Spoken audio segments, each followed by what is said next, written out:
ഫലസ്തീനി മതകാര്യ മന്ത്രാലയത്തിന് കീഴിലുള്ള ഇബ്രാഹിമി മസ്ജിദിന്റെ ഭരണാധികാരം ജൂയിഷ് റിലീജിയസ് കൌൺസിലിന് കൈമാറാനുള്ള ഇസ്രായേൽ തീരുമാനത്തെ അപലപിച്ച് ഖത്തർ. മസ്ജിദിന്റെ സാംസ്കാരികവും നിയമപരവുമായ പദവിയെ മാറ്റാനുള്ള ഒരു നീക്കത്തെയും അംഗീകരിക്കില്ല എന്ന് ഖത്തർ പ്രസ്താവനയിൽ വ്യക്തമാക്കി. വെസ്റ്റ് ബാങ്കിലെ ഹെബ്രോണിലാണ് കേവ് ഓഫ് പാട്രിയാക്സ് എന്നറിയപ്പെടുന്ന ഇബ്രാഹിമി മസ്ജിദ് സ്ഥിതി ചെയ്യുന്നത്. ലോകത്തിലെ തന്നെ ഏറ്റവും പഴക്കമേറിയ ചരിത്ര നിർമ്മിതികളിലൊന്നാണിത്. ഇബ്രാഹിം നബിയുടേതുൾപ്പെടെയുള്ള പ്രവാചകന്മാരുടെ ശവകുടീരങ്ങൾ ഇവിടെ സ്ഥിതി ചെയ്യുന്നുണ്ട്. അതിനാൽ തന്നെ സെമിറ്റിക് മതങ്ങൾക്കെല്ലാം ഈ സ്ഥലം ഏറെ വിശുദ്ധമാണ്. യുനെസ്കോയുടെ പൈതൃക പട്ടികയിലും ഈ മസ്ജിദ് ഉണ്ട്. നിലവിൽ ഇബ്രാഹിമി മസ്ജിദിന്റെ നിയന്ത്രണം ഫലസ്തീൻ മതകാര്യ മന്ത്രാലയത്തിനാണ്.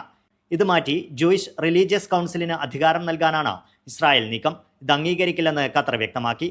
ഫലസ്തീനിലെ മതസ്ഥാപനങ്ങളുടെ സംരക്ഷണം അന്താരാഷ്ട്ര സമൂഹത്തിന്റെ കൂടി ഉത്തരവാദിത്തമാണെന്നും ഫലസ്തീൻ ജനതയുടെ അസ്തിത്വത്തെ ഇല്ലാതാക്കാനുള്ള ശ്രമങ്ങൾ ഇസ്രായേൽ ഉപേക്ഷിക്കണമെന്നും ഖത്തർ ആവശ്യപ്പെട്ടു. Media 1 Doha.